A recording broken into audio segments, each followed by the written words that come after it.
نہ ہو کہ وہ تم دونوں کو جنت سے نکلوا دے اور تو مصیبت میں پڑ جائے۔ یہاں تو تجھے آرام ہے، نہ تو بھوکا ہے اور نہ ننگا، اور نہ تو یہاں پیاسا ہوتا ہے، نہ دھوپ سے تکلیف اٹھاتا ہے۔ گویا اللہ نے سیدنا آدم علیہ السلام کو وسوسے سے پہلے ہی خبردار کر دیا تھا۔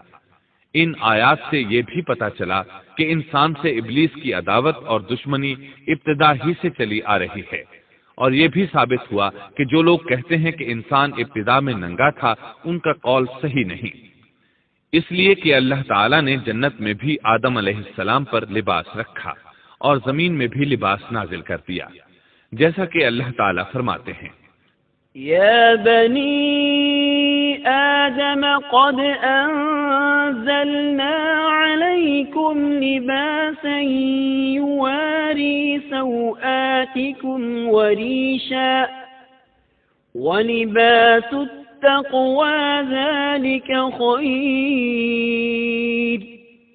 اے آدم کی اولاد، ہم نے تم پر لباس کو نازل کیا جو تمہاری شرمگاہوں کو چھپاتا ہے اور زینت کا سبب بھی ہے، اور تقوی کا لباس اس سے بھی بہتر ہے۔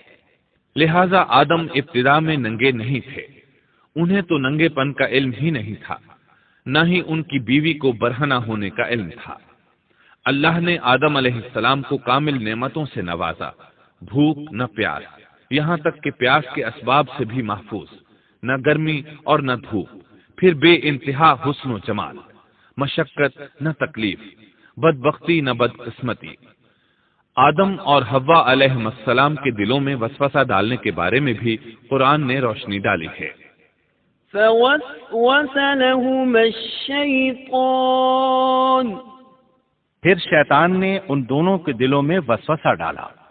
یہ وسوسہ اس نے ان دونوں کو طمع دلانے کی صورت میں پورا کیا، اور یہ طمع دلائی کہ اس درخت کو کھانے سے ہمیشگی اور بقا ملتی ہے، اور کبھی نہ ختم ہونے والی بادشاہت حاصل ہوتی ہے، اور اس وسوسے کا مقصد یہ تھا لِيُبْدِيَ لَهُمَا مَا وُورِيَ عَنْهُمَا مِنْ سَوْآتِهِمَا، تاکہ ان کا پردہ بدن جو ایک دوسرے سے پوشیدہ تھا دونوں کے روبرو بے پردہ کر دے۔ ان کی شرمگاہوں کو ننگا کرنے کے لیے اس نے ایسا کیا۔ وہ دونوں کپڑے میں ملبوس تھے، ستر ڈھانپ رکھا تھا۔ جب انہوں نے اس درخت سے کھایا تو لباس نیچے گر گیا، دونوں برہنہ ہو گئے۔ یہی شیطان چاہتا تھا کہ انہیں برہنہ کر دے، اللہ کی نافرمانی پر اکسائے۔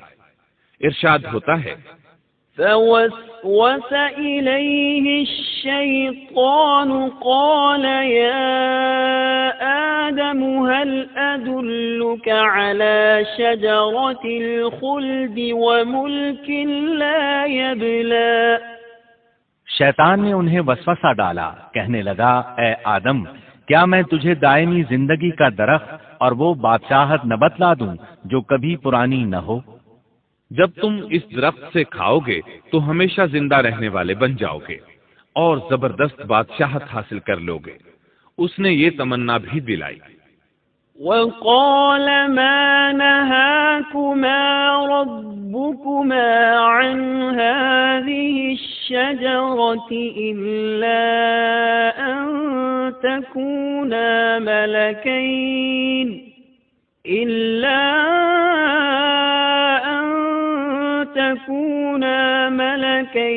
أو تكونا من الخالدين۔ تمہارے رب نے تم دونوں کو اس درخت سے اس لیے منع کیا ہے کہ تم دونوں فرشتے نہ بن جاؤ یا ہمیشہ زندہ رہنے والے نہ بن جاؤ۔ یعنی تم اس درخت سے کھا لو گے تو فرشتے بن جاؤ گے اور ہمیشہ قائم دائم رہو گے۔ پھر وہ وسوسہ ڈالتے ہوئے جھوٹی قسمیں کھانے لگا، جیسا کہ ارشاد ہوتا ہے: وَقَاسَمَهُمَا إِنِّي لَكُمَا لَمِنَ النَّاصِحِينَ، اور ان دونوں کے روبرو قسمیں کھانے لگا کہ یقین آ جائے میں آپ کا خیر خواہ ہوں۔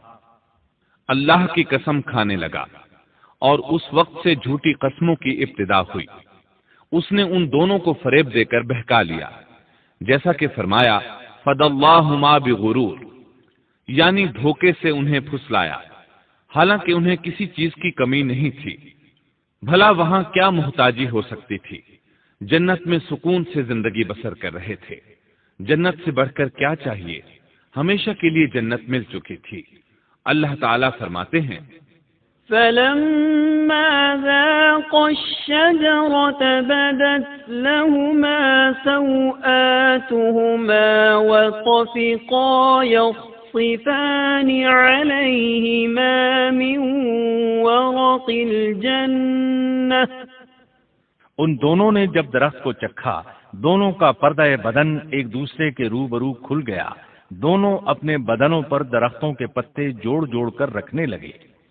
کپڑے اترنے پر دونوں کو حیا آئی، اس لیے کہ انسان کی فطرت میں برہنہ ہونے کی ناپسندیدگی شامل ہے۔ برہنہ ہو گئے تو کوئی لباس نہیں تھا، اس لیے درختوں کے پتے جوڑ کر جسم ڈھانپنے لگے۔ حدیث میں آیا ہے، آدم بھاگنے لگے تو اللہ نے پکارا، آدم مجھ سے بھاگتے ہو؟ آدم بولے، اللہ میں شرم کی بنا پر بھاگ رہا ہوں، اور اس وجہ سے کہ تیرے سامنے برہنہ کیسے رہوں، پھر یہ کہ نافرمانی کا ارتکاب بھی کر چکا ہوں۔ یہاں ایک سوال پیدا ہوتا ہے، دونوں میں سے پہلے کھانے والا کون تھا؟ اس بارے میں راجح قول یہ ہے کہ وہ حوا علیہ السلام تھی۔ انہی نے آدم علیہ السلام کو طمع دلاتے ہوئے اس غلطی پر آمادہ کیا تھا، جیسا کہ بخاری شریف میں نبی اکرم صلی اللہ علیہ وسلم نے فرمایا، لولا حواء لم تخن انثى زوجها۔ اگر حوا نہ ہوتی تو کوئی عورت اپنے خاوند سے خیانت نہ کرتی۔ حوا علیہ السلام نے انہیں غلطی میں مبتلا کیا تھا۔ اگر حوا علیہ السلام نہ ہوتی تو آدم بھی خیانت میں مبتلا نہ ہوتے اور نہ معصیت میں مبتلا ہوتے۔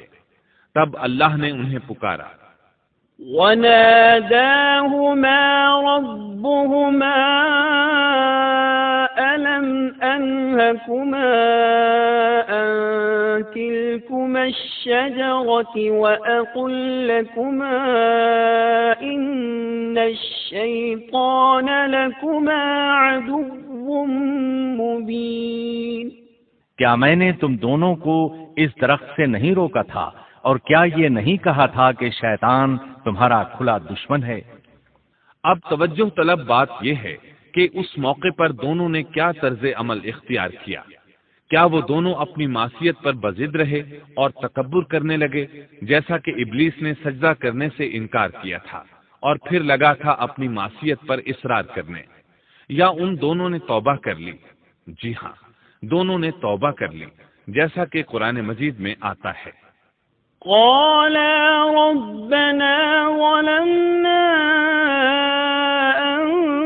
أَنفُسَنَا وَإِن لَّمْ تَغْفِرْ لَنَا وَتَرْحَمْنَا لَنَكُونَنَّ مِنَ الْخَاسِرِينَ۔ دونوں نے کہا، اے ہمارے رب، ہم نے اپنا بڑا نقصان کیا، اور اگر تو ہماری مغفرت نہ کرے گا اور ہم پر رحم نہ کرے گا تو واقعی ہم خسارہ پانے والوں میں سے ہو جائیں گے۔ اس قصے میں ایک سوال یہ ذہن میں پیدا ہوتا ہے کہ جب سیدنا آدم علیہ السلام کو ابلیس نے سجدہ نہ کیا تو اللہ تعالیٰ نے اسے مردود بنا کر جنت سے نکال دیا۔ پھر وہ سیدنا آدم علیہ السلام کو اس درخت کے قریب کس طرح لے گیا جبکہ وہ جنت سے باہر ہو چکا تھا؟ قرآن کریم میں اس بارے میں یہ الفاظ آئے ہیں، پھر شیطان نے ان کے دلوں میں وسوسہ ڈالا۔ یہ وسوسہ اس نے کیسے ڈالا جبکہ وہ جنت سے نکالا جا چکا تھا؟ مفسرین نے اس کے جواب میں لکھا ہے کہ اس نے جنت سے باہر رہ کر یہ وسوسہ ڈالا تھا۔ جیسے آج کل تار اور بغیر تار کے آواز کو دور دراز علاقوں تک پہنچایا جا سکتا ہے، ایسے ہی شیطان نے اپنی طاقت سے یہ وسوسہ ان کے دلوں تک پہنچایا۔ لگے ہاتھوں ابلیس کی حقیقت بھی سن لیں۔ ابلیس کے لفظی معنی انتہائی مایوس کے ہیں۔ یہ راندہ درگاہ ہونے کے بعد ہمیشہ ہمیشہ کے لیے اللہ کی رحمت سے مایوس ہو گیا تھا، اس لیے اسے یہ لقب ملا، ورنہ روایات کی روح سے اس کا اصل نام عزازیل تھا۔ پہلے یہ جنات میں سے تھا۔ اپنے رب تعالی کی اطاعت سے نکل کر ابلیس ہوا۔ اس کا علم ناقص تھا، مزاج ناپاک تھا، وہ غرور اور تکبر میں مبتلا ہو گیا تھا۔ یہاں یہ بات بھی ذہن نشین کر لیں کہ انبیاء خطا اور گناہ سے پاک ہوتے ہیں، ان پر اللہ تعالیٰ کی مستقل حفاظت اور نگرانی قائم رہتی ہے۔ اگرچہ انبیاء بھی انسان ہوتے ہیں اور تمام انسانی تقاضے انہیں لاحق ہوتے ہیں، لیکن ان کے عمل اور ارادے میں کسی قسم کی بدی اور شر کا عمل دخل قطعا نہیں ہوتا۔ ان کا ہر قول اور عمل بلکہ ہر حرکت اور سکون کی حالت بھی انسانیت کے لیے بہترین نمونہ ہوتے ہیں۔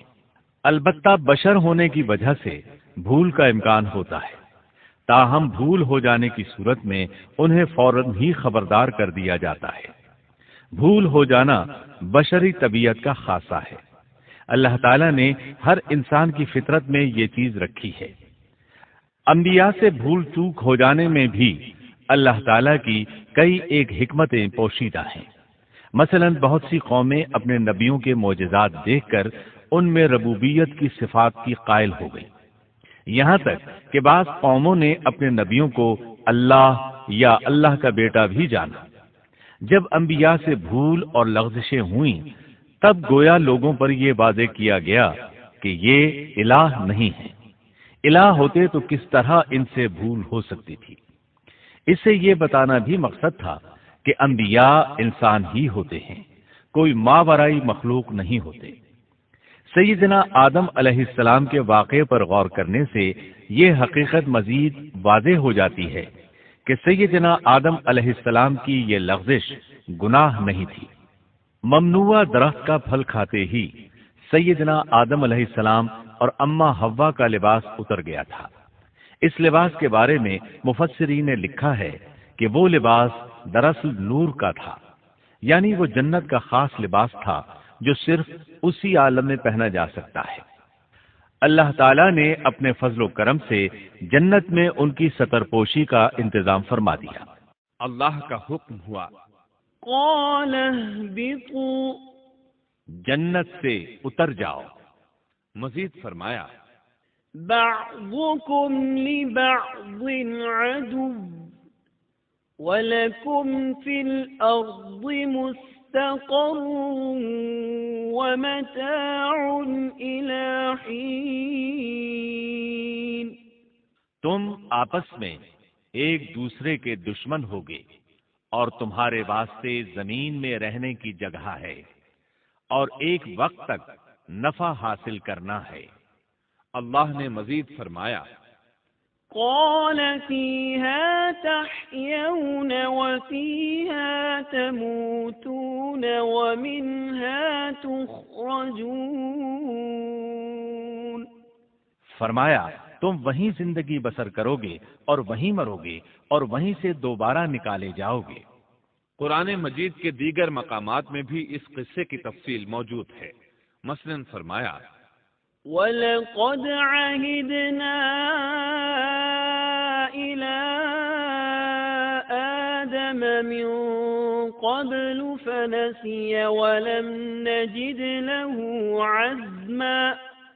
اور اس سے قبل ہم نے آدم سے ایک عہد لیا تھا مگر وہ بھول گئے اور ہم نے ان میں کوئی عزم نہیں پایا۔ اللہ تعالیٰ فرماتے ہیں، وَإِذْ قُلْنَا لِلْمَلَائِكَةِ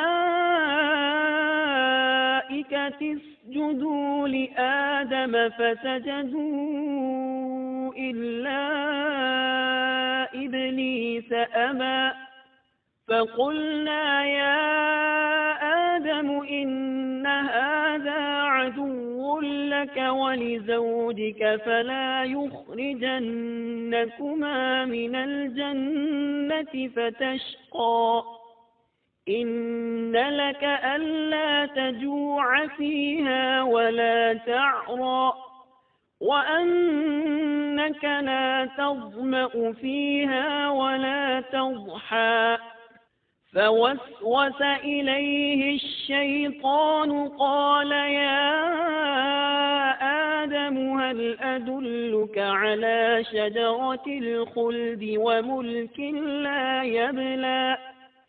اور جب ہم نے فرشتوں سے کہا آدم کو سجدہ کرو تو ابلیس کے سوا سب نے سجدہ کیا، اس نے صاف انکار کر دیا۔ تو ہم نے کہا اے آدم، یہ تیرا اور تیری بیوی کا دشمن ہے، خیال رکھنا ایسا نہ ہو وہ تم دونوں کو جنت سے نکلوا دے اور تو مصیبت میں پڑ جائے۔ یہاں تو تجھے یہ آرام ہے کہ نہ تو بھوکا ہوتا ہے اور نہ ننگا، اور نہ تو یہاں پیاسا ہوتا ہے اور نہ دھوپ سے تکلیف اٹھاتا ہے۔ لیکن شیطان نے اسے وسوسے میں ڈال دیا، کہنے لگا میں آپ کو دائمی زندگی کے درخت اور وہ بادشاہت بتلاؤں جو کبھی پرانی نہ ہو۔ فأكلا منها فبدت لهما سوآتهما وطفقا يخصفان عليهما من ورق الجنة وعصى آدم ربه فغوى ثم اجتباه ربه فتاب عليه وهدى قال اهبطا منها جميعا بعضكم لبعض عدو فإما يأتينكم مني هدى فمن اتبع هداي فلا يضل ولا يشقى ومن أعرض عن ذكري فإن له معيشة ضنكا ونحشره يوم القيامة أعمى۔ چنانچہ ان دونوں نے اس درخت سے کھایا، پس ان کے سطر کھل گئے اور وہ بہشت کے پتے اپنے اوپر چپکانے لگے۔ آدم نے اپنے رب کی نافرمانی کی، پس بہک گیا۔ پھر اس کے رب نے نوازا، اس کی طرف توجہ فرمائی اور اس کی رہنمائی کی۔ حکم ہوا تم دونوں یہاں سے اتر جاؤ، تم آپس میں ایک دوسرے کے دشمن ہو۔ اب تمہارے پاس جب کبھی میری طرف سے ہدایت پہنچے تو جو میری ہدایت کی پیروی کرے نہ تو وہ بہکے گا نہ تکلیف میں پڑے گا، ہاں جو میری یاد سے روگردانی کرے گا اس کی زندگی تنگی میں رہے گی اور بروز قیامت ہم اسے اندھا کر کے اٹھائیں گے۔ آدم علیہ السلام زمین پر اترے اور اپنے رب سے توبہ کے کلمات سیکھ لیے۔ وہ کلمات یہ ہیں: ربنا ظلمنا أنفسنا وإن لم تغفر لنا وترحمنا لنكونن من الخاسرين۔ اے ہمارے رب، ہم نے اپنا نقصان کیا اور اگر تو نے ہم پر مغفرت و رحمت نہ فرمائی تو ہم خسارہ اٹھانے والوں میں سے ہو جائیں گے۔ آدم علیہ السلام زمین پر اترے اور ان کے ساتھ حوا علیہ السلام بھی اتری اور ان کے ساتھ ہی ابلیس کو بھی اتارا گیا۔ یہ کس جگہ پر اترے اس بارے میں اختلاف پایا جاتا ہے، لیکن ابن عباس رضی اللہ عنہ کی بات راجح محسوس ہوتی ہے کہ آدم علیہ السلام کو ہند میں اور حوا علیہ السلام کو جدے میں اتارا گیا۔ جب آدم علیہ السلام اتر آئے تو حوا علیہ السلام کی تلاش شروع کر دی، زمین میں ان کی تلاش میں سرگرداں ہوئے۔ آخر کار میدان عرفات میں دونوں کی ملاقات ہو گئی۔ چونکہ میدان عرفات میں دونوں نے ایک دوسرے کی معرفت حاصل کی تھی اور ان کا آپس میں تعارف ہوا تھا، لہٰذا اسی مناسبت سے اس میدان کا نام عرفات مشہور ہو گیا۔ پھر اللہ تعالیٰ نے زمین کے اندر انسانوں کو پھیلانا شروع کیا اور زمین کو مردوں اور عورتوں سے آباد کر دیا۔ امام طبری رحمت اللہ علیہ بیان کرتے ہیں کہ حوا علیہ السلام نے آدم علیہ السلام کے لیے 20 ولادتوں میں 40 بچوں کو جنم دیا۔ ہر بار 2 بچوں کو جنم دیتی تھی، ایک لڑکا ہوتا ایک لڑکی۔ سب سے پہلا جوڑا قابیل اور اس کی بہن قمیم کا تھا۔ پھر انسانوں کی افزائش شروع ہوئی، آبادی میں اضافہ ہونے لگا۔ اللہ نے آدم علیہ السلام ہی کو ان کا نبی متعین کر دیا، وہ انہیں دین سکھاتے رہے۔ اس وقت تمام لوگ موحد تھے، خالص توحید کو اپنانے والے تھے، یعنی کان الناس امۃ واحدہ، تمام لوگ ایک ہی امت کے تھے، ان میں شرک کا شائبہ بھی نہ تھا۔ ابن جریر اور ابن کثیر رحمہم اللہ نے ابو موسیٰ اشعری رضی اللہ عنہ کی روایت بیان کی ہے، اللہ نے جب آدم علیہ السلام کو جنت سے زمین پر اتارا تو انہیں ہر چیز کی کاریگری اور صنعت کا علم تھا۔ جب وہ اترے تو عالم بھی تھے، لباس میں ملبوس بھی تھے، کام کاج کے تمام طریقوں سے باخبر بھی تھے، لوہے، آگ، لکڑی اور کپڑے کے استعمال سے بھی بخوبی واقف تھے۔ ہمارے برعکس وہ ان کاموں کو اپنی ابتدا ہی سے جان چکے تھے، کیونکہ ہم سب لوگوں کا حال یہ ہے کہ جب تک سکھایا نہ جائے ہمیں کچھ نہیں آتا۔ آج کے دور میں بعض افریقی قبائل کے افراد وحشیانہ اور غیر مہذب زندگی گزارتے ہیں۔ علماء کا کہنا ہے کہ یہ لوگ زمین پر رہنے والوں میں سے گمراہ ترین انسان ہیں۔ انہوں نے بہترین زندگی ضائع کر دی اور گھٹیا زندگی کو پسند کیا۔ تہذیب و تمدن کا آغاز چونکہ ابتدائے آفرینش سے ہے، اس لیے ہر انسان کی فطرت میں تہذیب کی سوجھ بوجھ موجود ہے۔ بہرحال آدم علیہ السلام کے بعد انسانی مخلوق کی تعداد روز بروز بڑھتی چلی گئی اور انسانی کمزوریوں کی بنا پر گناہ شروع ہو گئے۔ زمین پر سب سے پہلے ہونے والی معصیت قابیل کے ہاتھوں اپنے بھائی حابیل کے قتل کی صورت میں سامنے آئی۔ اللہ تعالیٰ نے قرآن مجید میں قابیل اور اس کے بھائی حابیل کا قصہ بیان کیا ہے۔ قابیل قرخ اور درست طبیعت کا مالک تھا، جبکہ اس کا بھائی حابیل رحم دل اور نرم طبیعت تھا۔ قابیل کھیتی باڑی کرتا تھا اور حابیل مویشی چراتا تھا۔ حابیل کے نرم دل ہونے کی ایک وجہ اس کا بکریاں چرانا تھا، کیونکہ ایک چرواہا اپنی بکری کو بھوکا دیکھ کر اسے چارہ کھلائے بغیر نہیں رہتا، نہیں وہ کسی بکری کو پیاسا دیکھ کر اسے بھول جاتا ہے۔ اپنے جانور پر اس کی طاقت سے زیادہ بوجھ بھی نہیں لادتا۔ بنی نوع انسان کی تعداد میں اضافے کے لیے اس وقت ایسا قانون تھا جو اب حرام ہے، اور وہ ہے بہن کے ساتھ نکاح۔ چونکہ اس وقت کے سب لوگ آدم علیہ السلام کی حقیقی اولاد تھے اور آپس میں بہن بھائی تھے، اس لیے اس وقت کی شریعت کی روح سے قابیل اپنے ساتھ جڑواں پیدا ہونے والی بہن کے سوا کسی دوسری بہن سے شادی کر سکتا تھا، اور اسی طرح حابیل اپنے ساتھ جڑواں پیدا ہونے والی بہن کے علاوہ کسی دوسری بہن سے شادی کر سکتا تھا۔ اس کی صورت یہ تھی کہ قابیل کی شادی حابیل کی بہن سے ہو اور حابیل کی شادی قابیل کی بہن سے ہو، لیکن ہوا یہ کہ حابیل کی بہن خوبصورتی میں قابیل کی بہن سے کم تھی، اس لیے قابیل نے حابیل کی بہن سے شادی کرنے سے انکار کر دیا اور اپنی جڑواں بہن سے شادی کی خواہش ظاہر کی، لیکن ایسا کرنا آدم علیہ السلام کی شریعت میں حرام تھا۔ آپ نبی بھی تھے اور رسول بھی۔ رسول اور نبی میں فرق یہ ہے کہ رسول پر شریعت اور احکام نازل ہوتے ہیں، لیکن نبی پر شریعت نازل نہیں ہوتی، البتہ اس کی طرف وحی نازل ہوتی ہے اور معجزات عطا کیے جاتے ہیں، جبکہ شریعت صرف رسولوں ہی پر نازل کی جاتی ہے۔ آدم علیہ السلام بھی چونکہ رسول تھے، اس لیے ان کی شریعت میں یہ قانون تھا کہ کوئی شخص اپنے ساتھ جڑواں پیدا ہونے والی بہن کے ساتھ شادی نہیں کر سکتا۔ قابیل اس شرعی حکم کی وجہ سے غضبناک ہو گیا۔ اس نے تعجب کا اظہار کرتے ہوئے اس قانون کو ماننے سے انکار کر دیا۔ آدم علیہ السلام نے ان دونوں کے درمیان فیصلہ کرتے ہوئے انہیں حکم دیا کہ دونوں اللہ کے حضور ایک ہدیہ پیش کریں۔ ہدیہ اس جانور کو کہتے ہیں جسے اللہ کے نام پر ذبح کر کے فقراء میں تقسیم کر دیا جائے۔ اس سے مقصود اللہ کے لیے اپنی نیت کو خالص کرنا ہوتا ہے۔ اس عمل کو قربانی کہا جاتا ہے۔ آدم علیہ السلام کے زمانے میں قربانی کا جو قانون تھا اس کے قبول ہونے کی نشانی طے تھی، اور وہ یہ کہ آسمان سے ایک آگ نمودار ہوتی اور اس قربانی کو جلا دیتی۔